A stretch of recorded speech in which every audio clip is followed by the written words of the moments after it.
अस्सलाम वालेकुम नाज़रीन, मैं हूं आपका मेज़बान मुमताज़ जमाली। अपने यूट्यूब चैनल में आपको खुशामदीद कहते हैं। आज हम बात करेंगे साबिक सदर पाकिस्तान परवेज़ मुशर्रफ, साबिक आर्मी चीफ़ परवेज़ मुशर्रफ जो कि 2 रोज़ पहले इंतकाल कर चुके थे और उनकी तदफीन जो है कराची में होगी और खुसूसी त्यारा जो है वो भेजा जाएगा दुबई, और दुबई खुसूसी त्यारे के ज़रिए उनकी मैयत जो है यहाँ पर लाई जाएगी। और ज़रा ये कह रहे हैं कि मलिर कैंप में जो कब्रिस्तान है वहाँ पर उनको दफन किया जाएगा।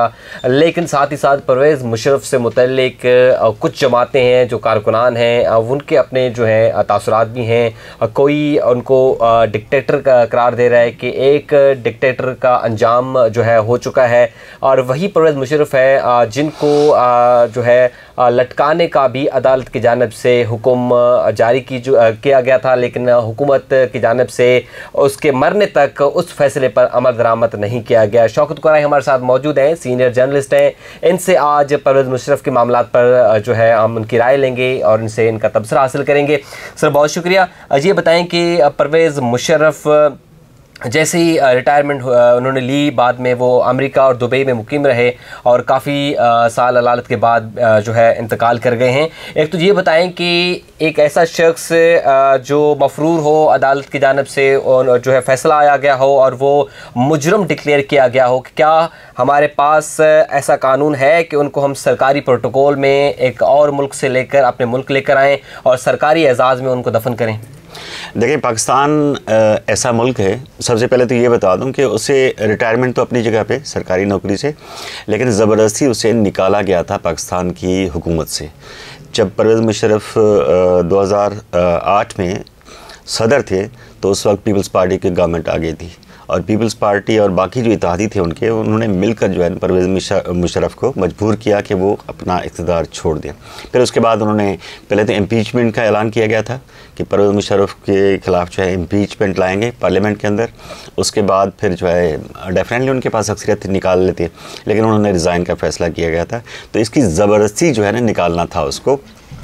और दूसरा ये, जैसे आपने पूछा कि पाकिस्तान ऐसा मुल्क है जिसमें कानून नहीं, लाठी का जोर चलता है, जिसकी लाठी उसकी भैंस। ऐसे ही है। अगर कानून पे अमल दरामद होता तो पाकिस्तान के ये हालात नहीं होते। और परवेज़ मुशर्रफ जो है वो चीफ़ ऑफ आर्मी स्टाफ रह चुके हैं। आपने देखा कि उसके ख़िलाफ़ जब नवाज़ शरीफ ने इनिशिएट किया तो उसके बाद नवाज़ शरीफ का अंजाम क्या किया गया। बैन जो वजह थी वो यही थी कि वो केस चलाना चाहते थे ताकि एक ऐसा जनरल जिसने पाकिस्तान के आइन को तोड़ा है उसके ख़िलाफ़ ये एक मरतबा केस चलना चाहिए, क्योंकि पाकिस्तान की एक लंबी हिस्ट्री है। जो भी आता है वो जनरल वो इक़्तिदार पे बैठ जाता है, आइन को मुअत्तल कर देता है या आइन के ख़िलाफ़ इक़दाम करता है। तो नवाज़ शरीफ ज़ाहिर है कि पंजाब से ताल्लुक़ रखते थे, बड़े वो भी पावरफुल थे, बहुत सारे लोगों की उनको भी सपोर्ट थी। वो चाहते थे कि एक मरतबा पाकिस्तान के अंदर एक ऐसा मिसाल कायम कर दें जो पाकिस्तान के आइन को तोड़े, उसे सज़ा मिलनी चाहिए। और पाकिस्तान के आइन तोड़ने वाले के लिए जो सज़ा है वो सज़ाए मौत है। आर्टिकल 6 लगता है, आर्टिकल 6 के तहत उसमें सज़ा यही है।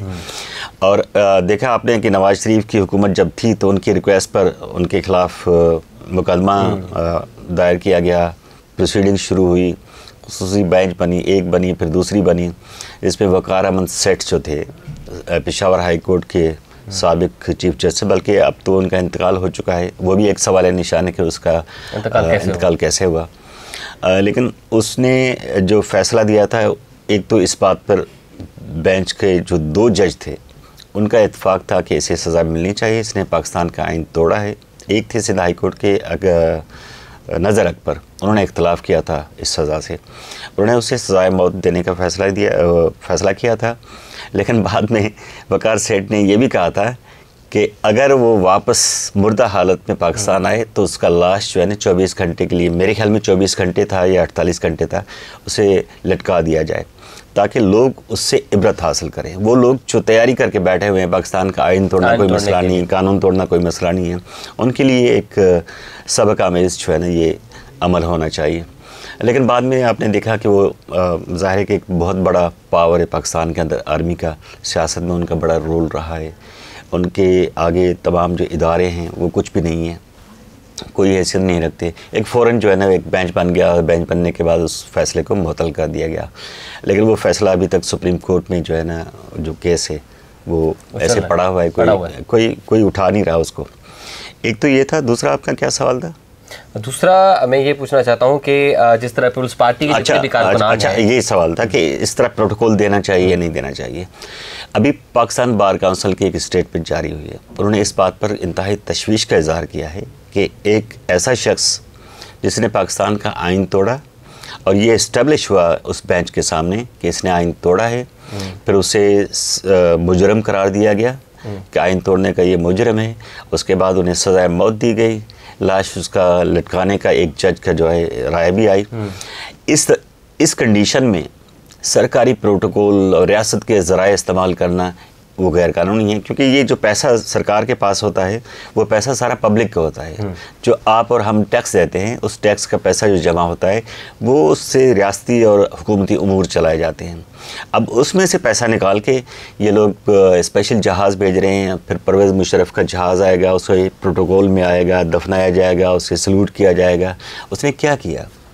सल्यूट जो कर रहे हैं तो उसने ऐसा बड़ा कारनामा क्या किया था जिसकी वजह से 21 तोबी को उसे सलामी दी जाएगी, ये होगा वो, ये ज़रूर इस प्रैक्टिस में जब उसकी तदफीन होगी तो ये सारा कुछ शायद सलामी वगैरह ना भी दें, लेकिन मेरे ख्याल में देंगे, एजाज़ वगैरह करें, एजाज़ देंगे। तो उन्होंने, उनका बड़ा काम तो यही था, उसने पाकिस्तान का आइन तोड़ा था।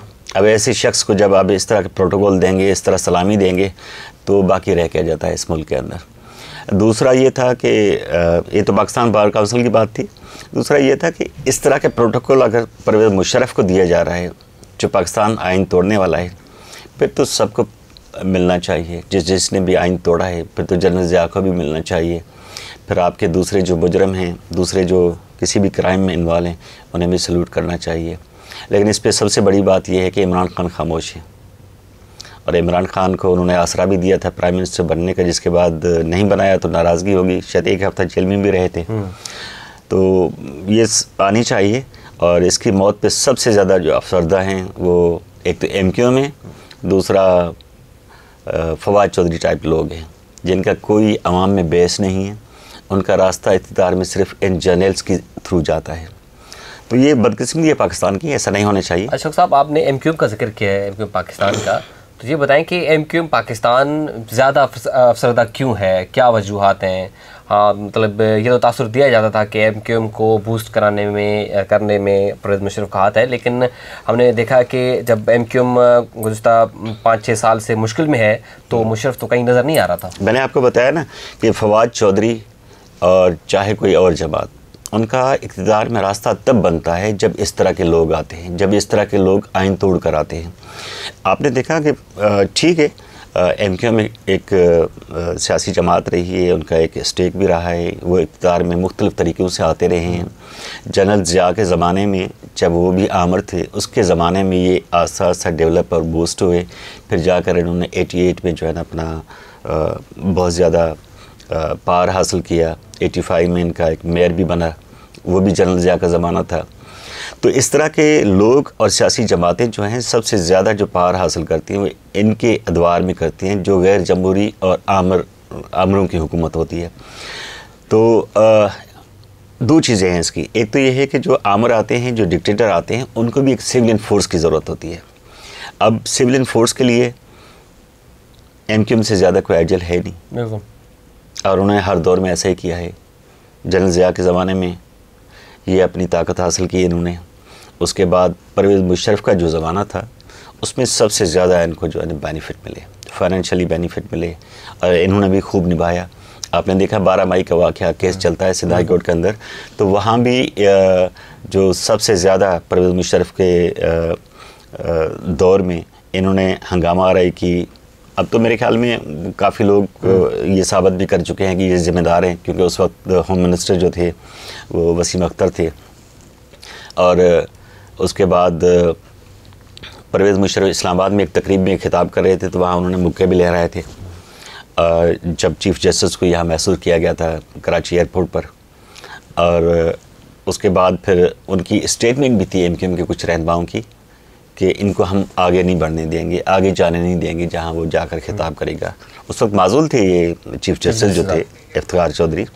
तो ये बेनिफिशरी हैं परवेज़ मुशर्रफ के, एक तो ये है। दूसरा ये है कि ऐसे लोग, ऐसी जमातें जिनका सबसे ज़्यादा फ़ायदा जो होता है वो इनके अदवार में होता है, ऐसे लोगों के अदवार में होता है, तो यकीनन उसके गीत भी गाएंगे, उसके लिए अफसरदा भी होंगे, उसके बड़े एहतमाम भी करेंगे। हालांकि किसको पता नहीं है कि परवेज़ मुशर्रफ ने आइन तोड़ा। अब किसी और जमात की जानिब से नहीं सुन रहे कि परवेज़ मुशर्रफ के इंतकाल पर के बाद अफसरदा हैं और उनको बड़ी तकलीफ़ है। सीधी सीधी बात है ना कि उन्होंने आके आइन तोड़ा, उसके बाद एक जो इलेक्टेड प्राइम मिनिस्टर थे उसके घर भेज दिया। उसके बावजूद ये सारा कुछ आवाम के सामने होता रहा है ना, सारे के सारे फुटेजेस, सारे के सारे आई विटनेस मौजूद है ना, वो कह रहे हैं। उसके बावजूद उनके लिए इतना सॉफ्ट कॉर्नर, ये तो काबिल मज़म्मत भी है और काबिल अफसोस भी है। वो एमक्यूएम की मर्ज़ी है, वो जिस तरह करती है। ठीक है, बहुत शुक्रिया शौकत कुरैशी साहब। साबिक आर्मी चीफ परवेज़ मुशर्रफ की मैयत जो है वो पाकिस्तान लाएंगे और जो ज़राए कह रहे हैं कि मलीर कैंट के कब्रिस्तान में जो है उनकी तदफीन की जाएगी। इस मुतालिक जो अपडेट्स भी होंगी हम आपके सामने रखेंगे। अपना बहुत सारा ख्याल रखिएगा। जो दोस्त हमारे चैनल में नए हैं उनसे यही गुजारिश है कि हमारे चैनल को ज़रूर सब्सक्राइब करें, साथ ही साथ अपनी कीमती राय देने के लिए नीचे कमेंट्स बॉक्स का भी ज़रूर इस्तेमाल करें।